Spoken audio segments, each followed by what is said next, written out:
Okay, we're in London talking to Morrissey from the Smiths. Welcome back to Australian Radio. Oh, hello everybody. Meat is Murder is the latest album that's come out. Quite dense lyrically, in keeping with the rest of the Smiths' works, and a very English of albums. Do you think that the fact that it's sort of essentially English, that's going to be a hindrance to you? Well, it hasn't been, because the LP has sold quite well almost everywhere, which is quite curious to me, because we've not really travelled much, really. We tend to keep ourselves, quite wrongly I'll admit, deeply rooted in England. But the facts are that the LP has sold, oh dear, and so I don't see that as a problem in the least, no. Right, you're not worried about that? Well, I think I'd be worried if it wasn't selling in various places. That would worry me. But it is, so I'm happy. Okay, your plans for the moment, I believe you're about to embark on...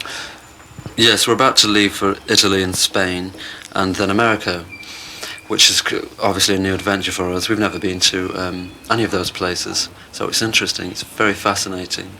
But we have very good reports from all of those countries, so it should be good.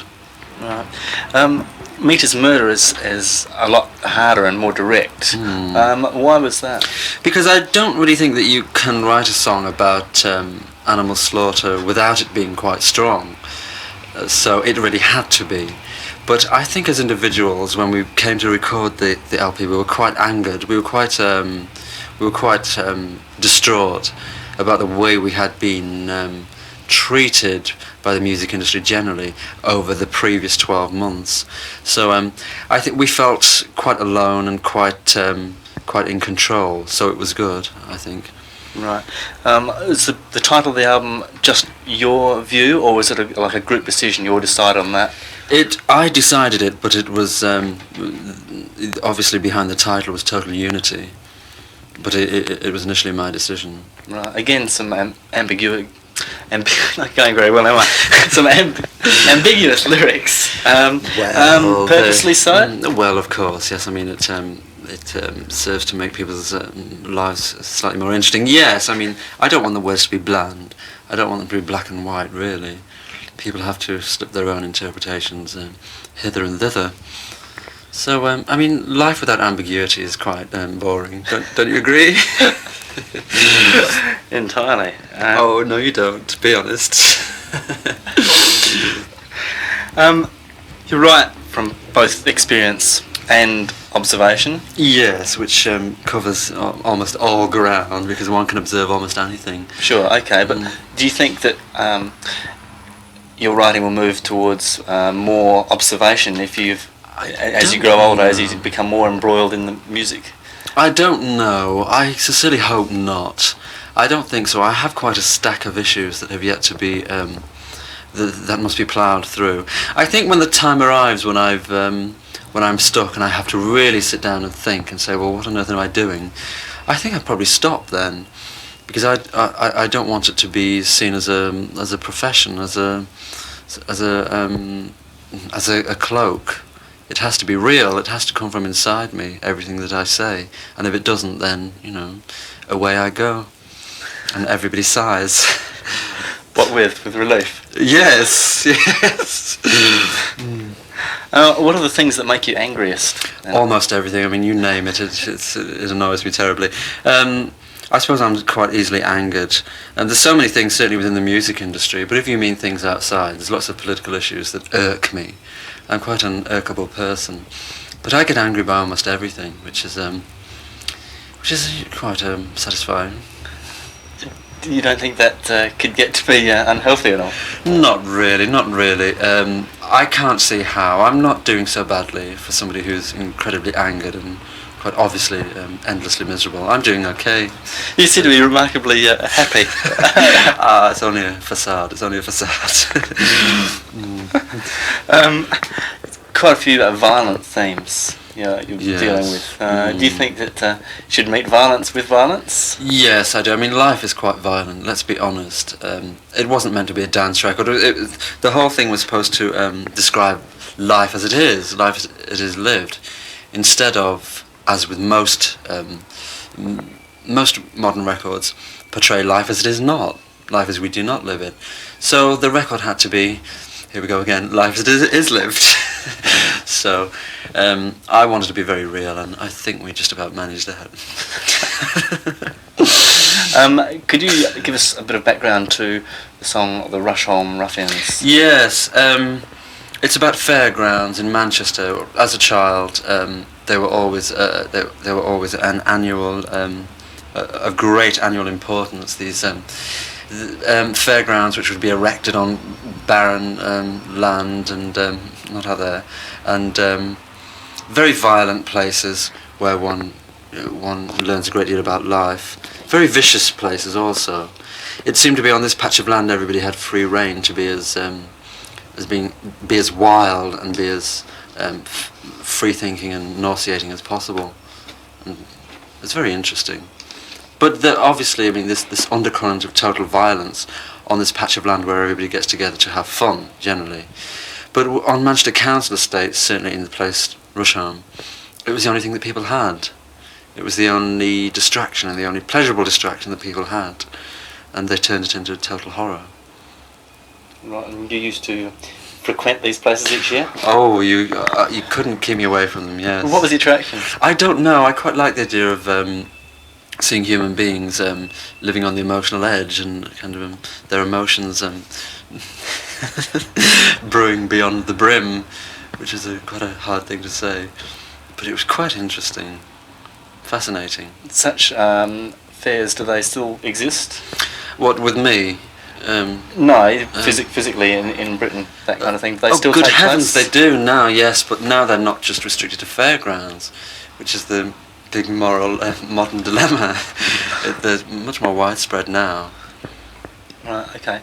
No, we're fast. Almost some elements of humour there. Yes, almost, if you dig deep enough. Dropping your trousers to the Queen. Yes. Well, she probably wouldn't find that humorous. Lots of other people would, I'm sure. Yes, I'm sure they would. Yes, must I explain this? Yeah, of course. Dropping one's trousers to the Queen. How can this be explained? A new movement afoot, I think. I don't like royalty, and I wanted to write some and make some anti-royalist statement. But really, when they have been made on the very bleak, isolated case in the past that they've been made, they've been quite intangible, if that's the word. It probably isn't, and a bit too shallow, and a bit too brutal, and a bit too overtly political. I wanted to say something that was very strong, yet with an undercurrent of absurdity about it. But in a way, it's not absurd. I mean, the way I feel about royalty is that I really don't even want to discuss it. Just. Let's drop our well, maybe not. Let's move on. Okay, in what way do you think that this album was an improvement over the previous two? Initially, foremost because we produced it ourselves, and that was a very important decision for us to make. For the first time we were on our own, and we were devoid, if you like, of any other influence or participation, which I think is quite an extraordinary situation for a group to be in, because groups are so used to being pampered and being told and being surrounded by lots of people. But for us, we were on our own in the studio, and it was so easy. It was so easy that the first one was very, very difficult to make for the opposite reason. So we could see things quite clearly, and we knew what we had to do, and we did it. Are the Smiths insular? I don't know. I mean, believe it or not, I'm sure. I've been asked this question before, and I don't really know how to answer it. I think that I always say that the Smiths speak for everybody, but people don't really seem to believe me when I say that. But that's the standpoint. We try to reach and speak for everybody. It sounds quite a mammoth task. Well, it is actually. Okay, I had to change the topic completely. Pete Burns, he yes. appeared on stage with you. Why did that come about? Well, I don't really know. Suddenly he was there. No, it was quite planned. He popped up out of a trapdoor. He was there throughout the day, and we just thought, well, this was the last night of a very long tour, and we wanted to do something different, something with a twist, literally, and so we just twisted him. So he just came on stage, and it was dramatically under-rehearsed and incredibly clumsy, as I'm sure you noticed, but so what? It was quite topical anyway. It was. Everybody hates us now, which is quite topical. Would you ever consider working with Sandy Shaw again? Yes, we might be doing this in a few weeks. We've written a song which we want her to tackle, and and hopefully she'll tackle it in a few weeks. Looking back on her version of Hand in Glove, how do you feel about that in retrospect? In retrospect, I feel I've got two feelings. I think from a recording point of view, it was a tremendous success. I think from a sales point of view, it wasn't. I mean, in this country, it was a hit. It did quite well. It reached 27, I think, but it should have done much more, and I feel slightly angered because of that. But these things are trivial, really. I still adore the record, and I still play it endlessly. So that, I suppose, is the only success that we really need to care about. Right. When you first started, what was it about Johnny Marr's music that attracted you? I think it was still, there was such, I think music was being drenched by the classical rock guitarist again, even though it was 1982 and we had been through various anarchic movements, to avoid a certain word. The very classical rock guitarist still kind of hung heavy, as it were, over the general flow of music in this country, and he wasn't like that. His music was very, well, I'm hesitant to use the word rudimentary, because that sounds as though he couldn't actually play his instrument, which he certainly could. I mean, he's hugely underrated, but it was very simplistic, and it was very emotive, and it was just, to me, very heartfelt. Those are the things that I saw in it. But I must say, I do think he's cripplingly underrated, certainly in this country. They do have a different opinion of him in America, and of me, of course. What do they think of you in America? They think I'm just some disturbed hag, which, of course, is completely wrong. Well, there was that quote in, what was it? Here we go. Rolling Stone, that you're gay or something like that. Yes, I know. And that kind of, you being picked up on by the gay movement, I mean, in retrospect, how do you view that? Well, I just think it's all so untrue, and I think it was so unfair. I mean, obviously, any kind of attack I'll dodge. I'll really dodge any kind of attack, whatever it is. But I don't want to be shoved into a box and, put in a category. That's not the whole point. But, I mean, that person said that I was gay, and he'd never asked me. He'd never, approached the subject. And he himself was a very loud and strong voice in the American gay movement. And I think it was just really wishful thinking on his part. But ultimately, people will see what they want to see in the whole aspect of what I do and my motivations. I'm not embarrassed about the word gay, but it's not in the least bit relevant. I'm beyond that, frankly. Right. Well, what do you think you've achieved so far with the Smiths? A great deal, because in England, at any rate, a great deal. The Smiths are critically important. They're important because of reasons that I think I've stated in other interviews. We've never done a video. We've never used any mode of advertising apart from interviews. It was the only mode of self-promotion that we've ever used. And the fact that we can become so successful using no tools or props whatsoever really says a great deal about the foundations of commercial success in England. It really questions many things. And there are many programs that we won't do. There are lots of things that we won't do, and this makes us very problematical and very difficult, it seems. But I think we've challenged the music industry, and we've won, which is quite remarkable, because although the music industry in England still say no to the Smiths, the people say yes, and that's more important to me.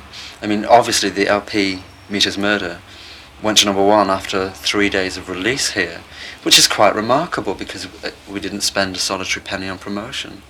So I think it questions a lot of the cemented ethics that so many middle-aged music corporates still insist are quite crucial in music today.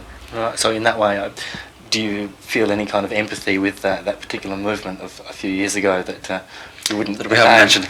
I do feel empathy, but I think I just feel anger because it was so short-lived and it was so unmemorable. I mean, I can't really remember any of the songs that counted.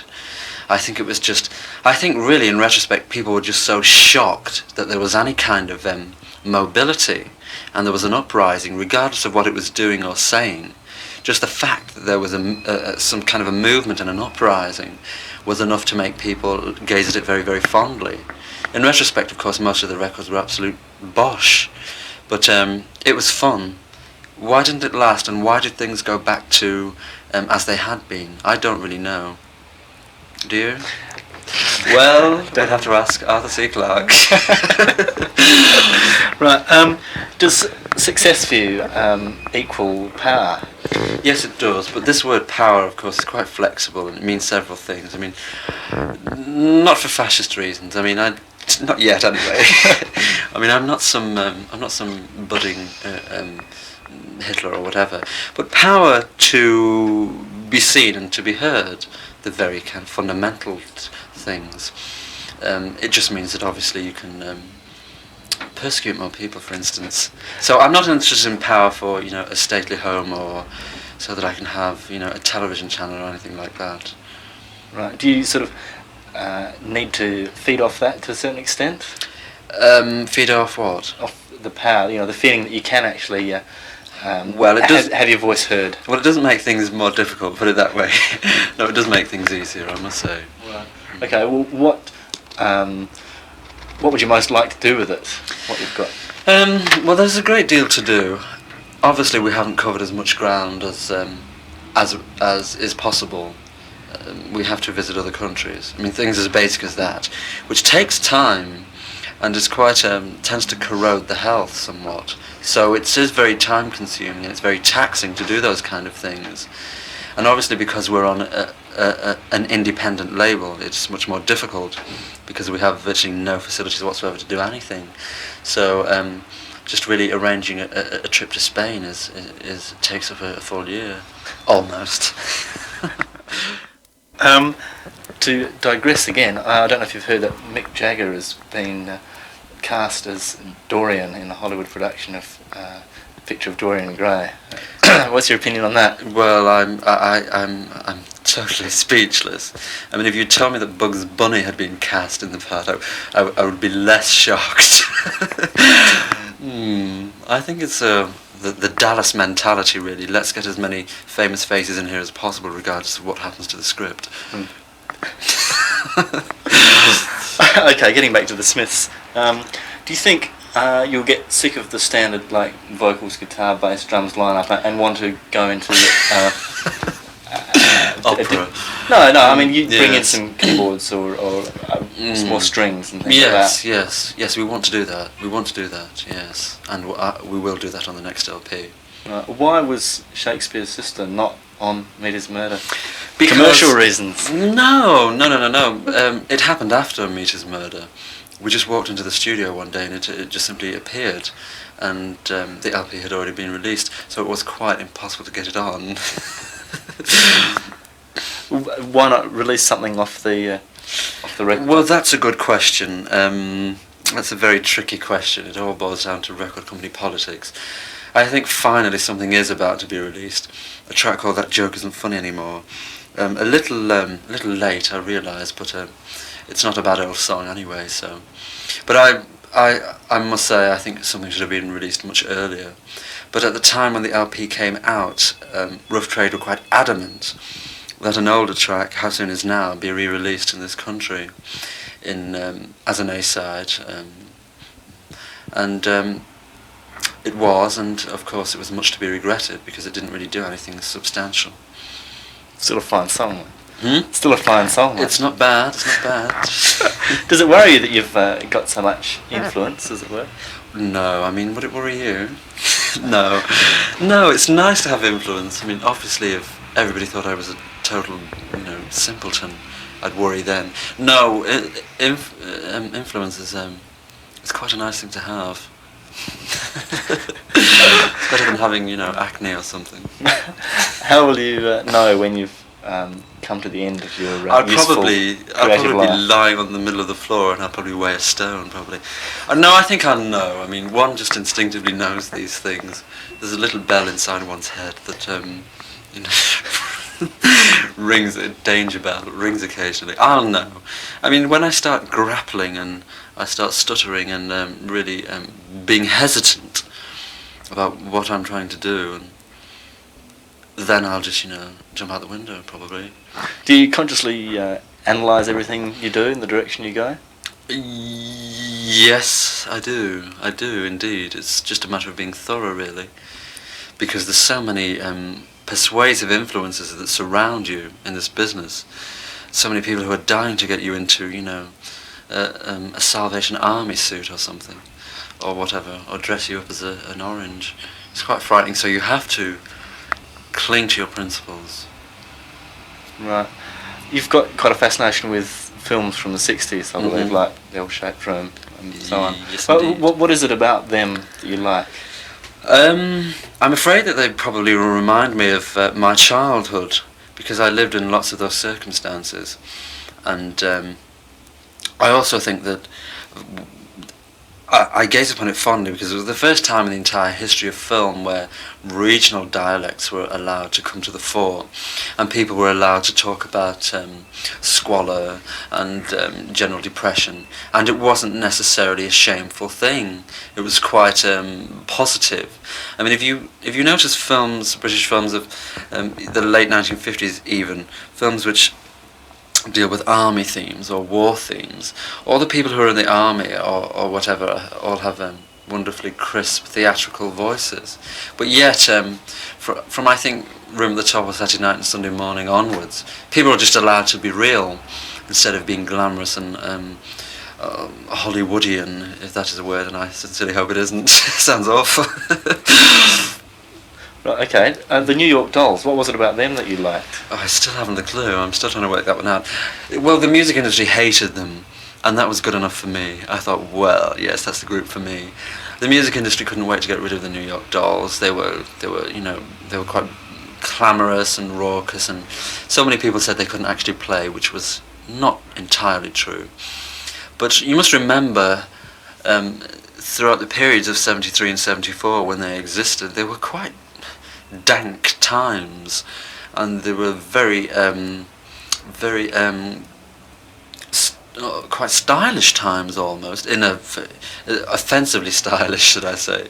And the New York Dolls were just the antidote to everything refined, and I thought that was wonderful. Right. Have you ever met any of them? Yes, I did. I met the drummer and the guitarist a long time ago, and they were completely unfriendly. Really? Mm. But why did that infatuation sort of end?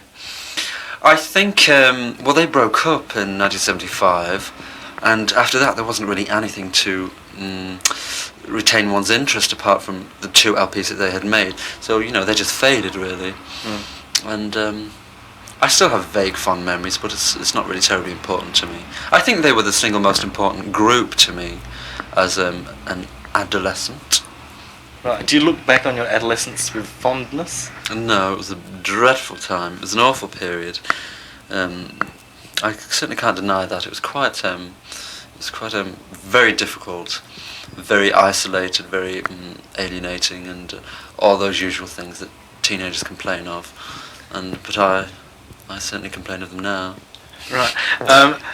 Your interviews are all, I hope, very honest, and especially the early interviews that you read. They get right down to tin tacks, as it were. Well, you could put it that way, yes. And then you've had it thrown back at you, and people have labelled you as being sort of arrogant and conceited. I mean, yes, I mean it's really unbelievable. I mean, yes, it's shocking. People find me quite uncomfortably honest, but this is only because they're used to, you know, quite cold individuals dominating the music scene, for the want of a better term. And if you really want to talk quite openly and drop your defences, as it were, it's seen as being quite unnerving, because people just simply aren't used to it. It's like if somebody sits next to you on the bus and says, you know, I really like your jacket or your trousers, you immediately run away, which is the wrong thing to do. But it's the same way within music. You know, people are just so used to this glossy nothingness. And also, if you have a degree of intellect, you actually run the risk of making your critics and the journalists seem quite dull in comparison, so they don't like it. Fools, fools, fools. Well, you've got somebody from the NME waiting, so you can oh, yes, indeed. do battle with them. Yes. Do you celebrate your birthday? Well, it's in a few days, and I certainly do not. No, I never have. I never have. It's just, you know, it's just another day, really. Right. What purpose did the time when you were, shall we say, reclusive? What purpose did that serve? A tremendous purpose in quite a perverted way, because for me it was almost like being in the army. I don't know why I'm laughing, because I'm sure the army isn't a very pleasurable experience. It was like being in the army. It was like going through this. It was like training for the Olympics, almost going through these years of preparation. And I think that because those years existed, I now can cope with what's happening to me quite successfully, and I'm not easily tripped up. So yes, it was like a period of long, intense self-development, and I'm glad it happened for those reasons. I don't think I'd be glad if I was still there now, but I'm not, so I'm chuckling. Right. You've not done any videos at all? No. You're not even interested in doing just like some live footage and just touting that around? No, we haven't done a thing. In America, the record company put a video together and released it, and naturally it's quite abhorrent and extremely bad taste, but it's nothing to do with us. We'll never do that kind of a glossy promotional video. Now, having said that, it would be nice to tread into film somewhat, but only in a very intellectual way, not in a commercial, not as a sales tool, something quite artistic and quite intricate, really. I'd like to meddle with film somehow. You know, mess all the film up. Right. Well, any particular ideas? Do you want it to yes, be I've got many. A storyline with Morrissey playing the lead acting part? Well, yes, that would be nice, wouldn't it? Not really. Yes, I do have a few ideas. I think to reel them off now would be quite pretentious, because I really firmly don't believe in talking about things until they're almost happening, because it's quite fatal, because if they don't happen, you're left to answer for, you know, a lot of bleak moments in your life.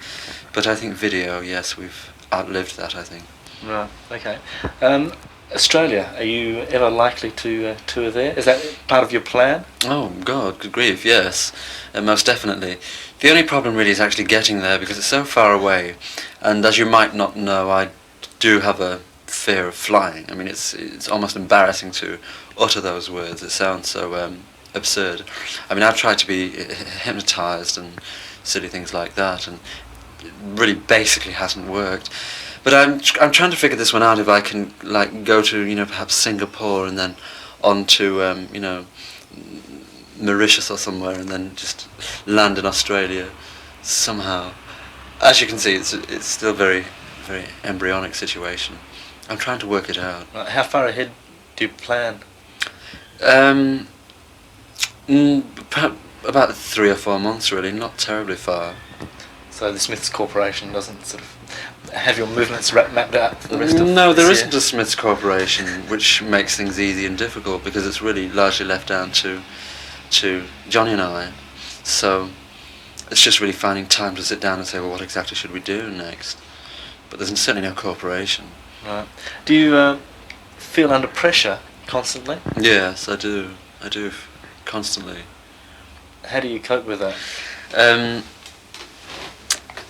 I don't know. I mean, you just have to learn to deal with it. Really, it can't really be conquered. I don't think, because like it or not, things are there to be done, and of course these are these are the complaints that most people don't really like to hear about. But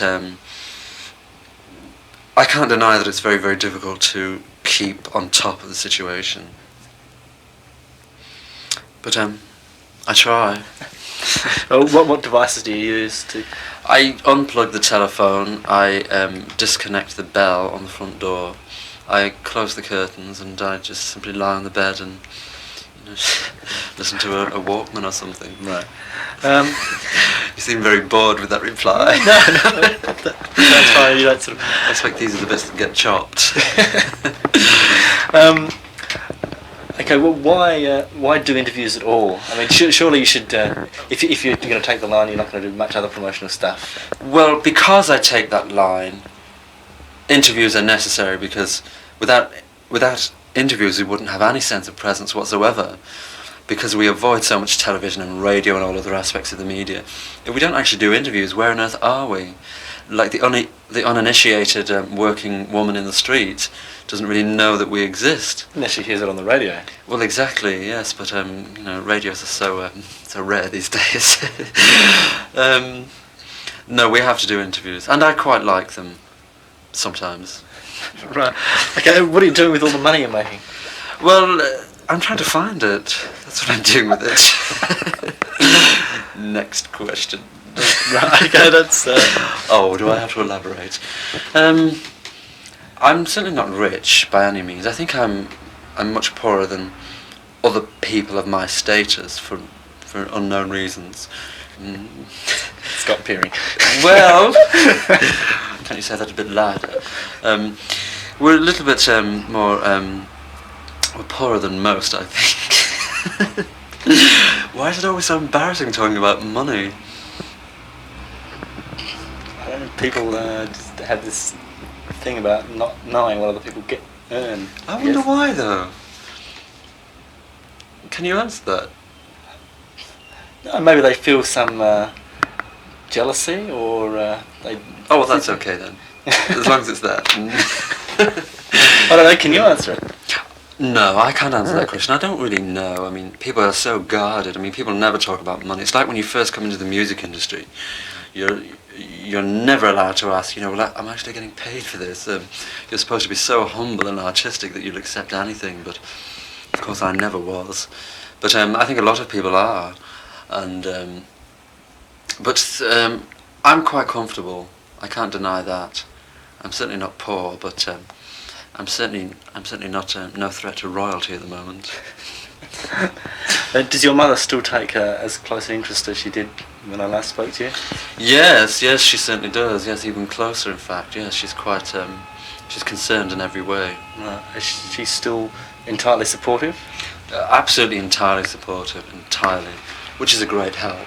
It's a great help. Has that been essential, do you think? Yes, it has. It has for me, because I live with her mainly, and for that reason it helps. I mean, I think everybody ultimately needs some sense of reassurance from obviously the people who are close to them. So I think if she was disinterested, or if she found the whole situation awkward, it would be quite hard. Right. Your professed celibacy, no doubt, has been the subject of many letters from people. Have you had lots of advances? Well, only handwritten advances, which of course are quite meaningless, really. I find that when I'm out and about, that people quite regrettably they approach, but they keep a particular distance.